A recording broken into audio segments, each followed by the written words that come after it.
ಒಂದಿಷ್ಟು ಮಂದಿ ಕೇಳ್ಬೋದು, ಏನ್ ಗುರು ಇಷ್ಟೊಂದು ಟಿಕೆಟ್ ಅಂತ. ಪರಭಾಷಾ ಸಿನಿಮಾಗಳಿಗೆ ಹೋಗ್ಲಿಕ್ಕೆ ಆಗುತ್ತೆ 2,000 ರೂಪಾಯಿ ಕೊಟ್ಟು.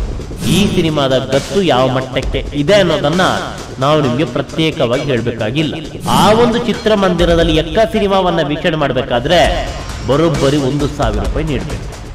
ಪರಭಾಷಾ ಸಿನಿಮಾಗಳನ್ನ ನೋಡಿದ್ರೆ ಏನೋ ದೊಡ್ಡ ಮೇಧಾವಿ ಅನ್ನೋ ತರ ಒಂದು ಫೀಲ್ ಇಲ್ಲ, ಮಣ್ಣು ಇಲ್ಲ. ಕೋಸ್ಟಲ್ ಕನ್ನಡ ವೀಕ್ಷಿಸ್ತಿರುವ ಎಲ್ಲ ಸ್ನೇಹಿತರಿಗೂ ನಮಸ್ಕಾರ. ಕೋಸ್ಟಲ್ ಕನ್ನಡದ ಮತ್ತೊಂದು ವಿಡಿಯೋಗೆ ಸ್ವಾಗತ. ಇವತ್ತಿನ ವಿಡಿಯೋದಲ್ಲಿ ನಾವು ನಿಮಗೆ ರಾಜಧಾನಿ ಬೆಂಗಳೂರಿನಲ್ಲಿ ಎಕ್ಕ ಸಿನಿಮಾಗೆ ಭರ್ಜರಿಯಾದಂಥ ಚಿತ್ರಮಂದಿರಗಳು ಹಾಗೆ ಭರ್ಜರಿಯಾದಂಥ ಪ್ರದರ್ಶನಗಳು ಸಿಕ್ಕಿದೆ. ಈಗಾಗಲೇ ನೀವು ಇದನ್ನ ನೋಡ್ತಾ ಇದ್ದೀರಾ, ಯಾವೆಲ್ಲ ಚಿತ್ರಮಂದಿರಗಳು ಈ ಸಿನಿಮಾಗೆ ರೆಡ್ ಕಾರ್ಪೆಟ್ ಹಾಕಿದೆ, ಹಾಗೆ ಎಷ್ಟೆಷ್ಟು ಪ್ರದರ್ಶನಗಳನ್ನ ನೀಡಿದೆ ಅಂತ. ಹೀಗಿರ್ಬೇಕಾದ್ರೆ ಈ ಸಿನಿಮಾಗೆ ನಮ್ಮ ರಾಜಧಾನಿ ಬೆಂಗಳೂರಿನಲ್ಲಿ ಅತಿ ಹೆಚ್ಚು ಟಿಕೆಟ್ ದರ ಯಾವ ಚಿತ್ರಮಂದಿರದಲ್ಲಿ ನಿಗದಿ ಮಾಡಲಾಗಿದೆ, ಹಾಗೆ ಎಷ್ಟು ಟಿಕೆಟ್ ದರ ಇದೆ ಅಂತ ನೀವು ಕೇಳೋದಾದ್ರೆ ಈ ಒಂದು ಪ್ರಶ್ನೆಗೆ ಉತ್ತರ ಈ ವಿಡಿಯೋದಲ್ಲಿ ಪ್ರಸ್ತುತಪಡಿಸ್ತಾ ಇದ್ದೀವಿ. ಒಂದಿಷ್ಟು ಮಂದಿ ಕೇಳ್ಬೋದು, ಏನ್ ಗುರು ಇಷ್ಟೊಂದು ಟಿಕೆಟ್ ಅಂತ. ಪರಭಾಷಾ ಸಿನಿಮಾಗಳಿಗೆ ಹೋಗ್ಲಿಕ್ಕೆ ಆಗುತ್ತೆ 2,000 ರೂಪಾಯಿ ಕೊಟ್ಟು. ಈ ಸಿನಿಮಾದ ಗತ್ತು ಯಾವ ಮಟ್ಟಕ್ಕೆ ಇದೆ ಅನ್ನೋದನ್ನ ನಾವು ನಿಮ್ಗೆ ಪ್ರತ್ಯೇಕವಾಗಿ ಹೇಳ್ಬೇಕಾಗಿಲ್ಲ. ಆ ಒಂದು ಚಿತ್ರಮಂದಿರದಲ್ಲಿ ಎಕ್ಕ ಸಿನಿಮಾವನ್ನ ವೀಕ್ಷಣೆ ಮಾಡ್ಬೇಕಾದ್ರೆ ಬರೋಬ್ಬರಿ 1,000 ರೂಪಾಯಿ ನೀಡಬೇಕು. ಪರಭಾಷಾ ಸಿನಿಮಾಗಳನ್ನ ನೋಡಿದ್ರೆ ಏನೋ ದೊಡ್ಡ ಮೇಧಾವಿ ಅನ್ನೋ ತರ ಒಂದು ಫೀಲ್ ಇಲ್ಲ, ಮಣ್ಣು ಇಲ್ಲ. ನಿನ್ನೆ ಎಪಿಸೋಡ್ನಲ್ಲಷ್ಟೇ ಹೇಳಿದ್ವಿ, ಕೋರಮಂಗಲದ PVR ಗೋಲ್ಡ್ ನಲ್ಲಿ ಈ ಸಿನಿಮಾಗೆ 900 ರೂಪಾಯಿ ಟಿಕೆಟ್ ಅಂತ. ಆದರೆ ಆ ಒಂದು ಚಿತ್ರಮಂದಿರದಲ್ಲಿ ಎಕ್ಕ ಸಿನಿಮಾವನ್ನ ವೀಕ್ಷಣೆ ಮಾಡಬೇಕಾದ್ರೆ ಬರೋಬ್ಬರಿ 1,000 ರೂಪಾಯಿ ನೀಡಬೇಕು. ಹಾಗಾದ್ರೆ ಆ ಚಿತ್ರಮಂದಿರ ಯಾವುದು ಅಂತ ಕೇಳಿದ್ರೆ ಅದಕ್ಕೆ ಉತ್ತರ ರೆಕ್ಸ್ ಚಿತ್ರಮಂದಿರ. ರಾಜಧಾನಿ ಬೆಂಗಳೂರಿನ ಬ್ರಿಗೇಡ್ ರಸ್ತೆಯಲ್ಲಿರುವಂತಹ ರೆಕ್ಸ್ ಚಿತ್ರಮಂದಿರದಲ್ಲಿ ಬರೋಬ್ಬರಿ 1,000 ರೂಪಾಯಿ ಟಿಕೆಟ್ ಅನ್ನು ನಿಗದಿ ಮಾಡಲಾಗಿದೆ. ಈಗಾಗಲೇ ನೀವು ನೋಡ್ತಾ ಇದ್ದೀರಾ, 1 ರೋ ಭರ್ತಿಯಾಗಿದೆ. ಇವತ್ತಷ್ಟೇ ಈ ಚಿತ್ರಮಂದಿರದಲ್ಲಿ ಬುಕ್ಕಿಂಗ್ ಓಪನ್ ಆಗಿರೋದು. 1,000 ರೂಪಾಯಿ ಟಿಕೆಟ್ ದರ. ಹಾಗಾದ್ರೆ ಈ ಚಿತ್ರಮಂದಿರದಲ್ಲಿ ಅಂತದ್ದೇನಿದೆ ಅಂತ ಕೇಳೋದಾದ್ರೆ ವಿಶೇಷವಾದಂಥ ಥೀಮ್ನೊಂದಿಗೆ ಈ ಚಿತ್ರಮಂದಿರದ ಆಡಿಟೋರಿಯಂ ನಿರ್ಮಾಣವಾಗಿದೆ. ಬೇರೆ ಲೈಬ್ರರಿ ಥೀಮ್ ಆಗಿರ್ಬೋದು, ಬೇರೆ ಬೇರೆ ಥೀಮ್ಗಳಿದ್ದಾವೆ. ಇಂತಹ ಚಿತ್ರಮಂದಿರ ಒಂದರಲ್ಲಿ ಈ ಸಿನಿಮಾ ಪ್ರದರ್ಶನ ಕಾಣುತ್ತೆ. ಇಲ್ಲಿ ಕನ್ನಡ ಸಿನಿಮಾಗಳ ಪ್ರದರ್ಶನ ತೀರ ಕಡಿಮೆ. ಅಂಥದ್ದು ಅಬ್ಬರಿಸಿದಂಥ ಸಿನಿಮಾಗಳಷ್ಟೇ ಈ ಚಿತ್ರಮಂದಿರದಲ್ಲಿ ಪ್ರದರ್ಶನ ಆಗೋದು.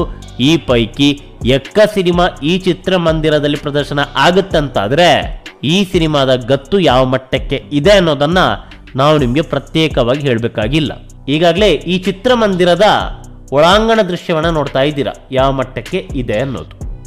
ಒಂದು ಟಿಕೆಟಿಗೆ 1,000 ರೂಪಾಯಿ. ಏನೋ ಮತ್ತೊಂದು ಚಿತ್ರಮಂದಿರ, ನಿನ್ನೆ ಎಪಿಸೋಡ್ನಲ್ಲಿ ಹೇಳಿದಂತೆ ಕೋರಮಂಗಲದ PVR ಚಿತ್ರಮಂದಿರ. ಗೋಲ್ಡ್ 800 ರೂಪಾಯಿ, ಗೋಲ್ಡ್ ಪ್ರೈಮ್ 900 ರೂಪಾಯಿ. ಈ ಚಿತ್ರಮಂದಿರದ ಬಗ್ಗೆ ನಿನ್ನೆ ಹೇಳಿದ್ವಿ, ಈಗಾಗಲೇ ನೀವು ನೋಡ್ತಾ ಇದ್ದೀರಾ. ಮುಂಭಾಗದಲ್ಲಿ ಟಿಕೆಟ್ ಬುಕ್ ಆಗಿಲ್ಲ, ಆದರೆ ಹಿಂಭಾಗದಲ್ಲಿ 900 ರೂಪಾಯಿಯ ಟಿಕೆಟು ಬುಕ್ ಆಗಿದೆ. ಇನ್ನು 3ನೇ ಸ್ಥಾನಕ್ಕೆ ಯಾವ ಚಿತ್ರಮಂದಿರ ಇದೆ ಅಂತ ಕೇಳೋದಾದ್ರೆ ಬನ್ನೇರುಘಟ್ಟದ ವೆಗಾ ಸಿಟಿ ಮಾಲ್ನಲ್ಲಿರುವಂಥ PVR ಚಿತ್ರಮಂದಿರ. ಇಲ್ಲಿ ಬರೋಬ್ಬರಿ 850 ರೂಪಾಯಿ. ಈಗಾಗಲೇ ಇದನ್ನು ಕೂಡ ನೀವು ನೋಡ್ತಾ ಇದ್ದೀರಾ. ಗೋಲ್ಡ್ ಪ್ರೈಮ್ 850, ಹಾಗೆ ಗೋಲ್ಡ್ 800 ರೂಪಾಯಿ. ಇವೆಲ್ಲ ಈ ರಾತ್ರಿ ಬುಕ್ಕಿಂಗ್ ಅನ್ನು ಓಪನ್ ಮಾಡಿರೋದು, ಹೀಗಾಗಿ ಬುಕ್ಕಿಂಗ್ ಆಗಿಲ್ಲ. ಎಲ್ಲ ಹೈ ಕ್ಲಾಸ್ ಚಿತ್ರಮಂದಿರಗಳೇ. ನಾನು ಈಗಾಗಲೇ ಹೇಳಿದಂತೆ ರೆಕ್ಸು ಮತ್ತು ಕೋರಮಂಗಲದ PVR ಗೋಲ್ಡು, ಇದೀಗ ಬನ್ನೇರುಘಟ್ಟದ PVR ಚಿತ್ರಮಂದಿರ, ಎಲ್ಲ ಹೈ ಕ್ಲಾಸ್ ಚಿತ್ರಮಂದಿರಗಳೇ. ರೆಕ್ಸ್ ಚಿತ್ರಮಂದಿರದಲ್ಲಿ 1,000 ಆದರೆ ಕೋರಮಂಗಲದ PVR ಗೋಲ್ಡ್ನಲ್ಲಿ 900 ರೂಪಾಯಿ. ಇದೀಗ ಈ ಚಿತ್ರಮಂದಿರ ವೆಗಾ ಸಿಟಿ ಮಾಲ್ನಲ್ಲಿರುವಂಥ PVRನಲ್ಲಿ 850. ಈ 3 ಚಿತ್ರಮಂದಿರಗಳು ಕೂಡ ದುಬಾರಿ ಚಿತ್ರಮಂದಿರ, ಒಳ್ಳೆ ಫೆಸಿಲಿಟಿಯನ್ನು ಕೊಡುವಂಥ ಚಿತ್ರಮಂದಿರ. ಒಂದಿಷ್ಟು ಮಂದಿ ಕೇಳ್ಬೋದು, ಏನು ಗುರು ಇಷ್ಟೊಂದು ಟಿಕೆಟ್ ಅಂತ. ಪರಭಾಷಾ ಸಿನಿಮಾಗಳಿಗೆ ಹೋಗ್ಲಿಕ್ಕೆ ಆಗುತ್ತೆ 2,000 ರೂಪಾಯಿ ಕೊಟ್ಟು, ಕನ್ನಡ ಸಿನಿಮಾಗಳಿಗೆ ಆಗಲ್ವಾ? ಕನ್ನಡ ಸಿನಿಮಾಗಳ ಬಗ್ಗೆ ಅಲ್ಲಿ ಬರುತ್ತೆ, ಇಲ್ಲಿ ಬರುತ್ತೆ, ಎಲ್ಲೆಲ್ಲೋ ಬರುತ್ತೆ ಅಂತ ಹೇಳ್ತೀರಾ. ಯಾಕೆ ಆ ಸಿನಿಮಾಗಳು ಬರಲ್ವಾ? ನಮಗಿಂತ ಮುಂಚೆ ಆ ಸಿನಿಮಾಗಳೇ ಬರುತ್ತೆ. ಆದರೂ ಕೂಡ ಆ ಸಿನಿಮಾಗಳನ್ನು ನೀವು ಚಿತ್ರಮಂದಿರದಲ್ಲಿ ನೋಡ್ತೀರಾ.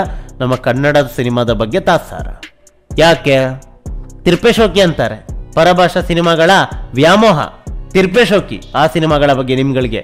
ಪರಭಾಷಾ ಸಿನಿಮಾಗಳನ್ನು ನೋಡಿದ್ರೆ ಏನೋ ದೊಡ್ಡ ಮೇಧಾವಿ ಅನ್ನೋ ತರ ಒಂದು ಫೀಲ್ ನಿಮಗೆ, ಮಣ್ಣು ಇಲ್ಲ. ಕರ್ನಾಟಕದಲ್ಲಿ ಕನ್ನಡಿಗನೇ ಸಾರ್ವಭೌಮ, ಕನ್ನಡ ಸಿನಿಮಾಗಳೇ ಅಬ್ಬರಿಸಬೇಕು. ಹಾಗಂತ ಬೇರೆ ಭಾಷಾ ಸಿನಿಮಾಗಳ ಬಗ್ಗೆ ನಾವೇನು ಕೆಟ್ಟದಾಗಿ ಹೇಳ್ತಾ ಇಲ್ಲ. ನಮಗೆ ಹಸಿವಾದಾಗ ಮೊದಲು ನಾವೇ ಊಟ ಮಾಡಬೇಕು. ತಟ್ಟೆಯನ್ನು ಪಕ್ಕದವನಿಗೆ ಕೊಟ್ಟು ಅವನು ತಿನ್ನಿ ಅಂತ ಹೇಳಿ ಮಿಕ್ಕಿರೋದನ್ನು ನಾವು ತಿನ್ನೋದಲ್ಲ. ಕರ್ನಾಟಕದಲ್ಲಿ ಈ ರೀತಿ ಆಗ್ತಾ ಇರೋದು. ಆ ರೀತಿ ಆಗಬಾರ್ದು. ಮೊದಲು ಕನ್ನಡ, ಆಮೇಲೆ ಎನ್ನಡ ಎಕ್ಕಡ ಎಲ್ಲನೂ ಅದೇನೇ ಇರಲಿ. ಎಕ್ಕ ಸಿನಿಮಾ ಭರ್ಜರಿಯಾಗಿ ಪ್ರದರ್ಶನಗೊಂಡು ದಾಖಲೆ ಮೇಲೆ ದಾಖಲೆ ಬರೆದು ಹಳೆಯ ದಾಖಲೆಯನ್ನು ಉಡಿಸ್ ಮಾಡಿ ಹೊಸ ದಾಖಲೆಯನ್ನು ನಿರ್ಮಿಸಲಿ ಅನ್ನೋದೇ ನಮ್ಮ ಆಶಯ. ನಮಸ್ಕಾರ. ಒಂದಿಷ್ಟು ಮಂದಿ ಕೇಳ್ಬೋದು, ಏನು ಗುರು ಇಷ್ಟೊಂದು ಟಿಕೆಟ್ ಅಂತ. ಪರಭಾಷಾ ಸಿನಿಮಾಗಳಿಗೆ ಹೋಲಿಕೆ ಆಗುತ್ತೆ 2,000 ರೂಪಾಯಿ ಕೊಟ್ಟು. ಈ ಸಿನಿಮಾದ ಗತ್ತು ಯಾವ ಮಟ್ಟಕ್ಕೆ ಇದೆ ಅನ್ನೋದನ್ನ ನಾವು ನಿಮಗೆ ಪ್ರತ್ಯೇಕವಾಗಿ ಹೇಳಬೇಕಾಗಿಲ್ಲ. ಆ ಒಂದು ಚಿತ್ರಮಂದಿರದಲ್ಲಿ ಎಕ್ಕ ಸಿನಿಮಾವನ್ನ ವೀಕ್ಷಣೆ ಮಾಡಬೇಕಾದ್ರೆ ಬರೋಬ್ಬರಿ 1,000 ರೂಪಾಯಿ ನೀಡಬೇಕು. ಪರಭಾಷಾ ಸಿನಿಮಾಗಳನ್ನು ನೋಡಿದ್ರೆ ಏನೋ ದೊಡ್ಡ ಮೇಧಾವಿ ಅನ್ನೋ ತರ ಒಂದು ಫೀಲ್ ಇಲ್ಲ, ಮಣ್ಣು ಇಲ್ಲ.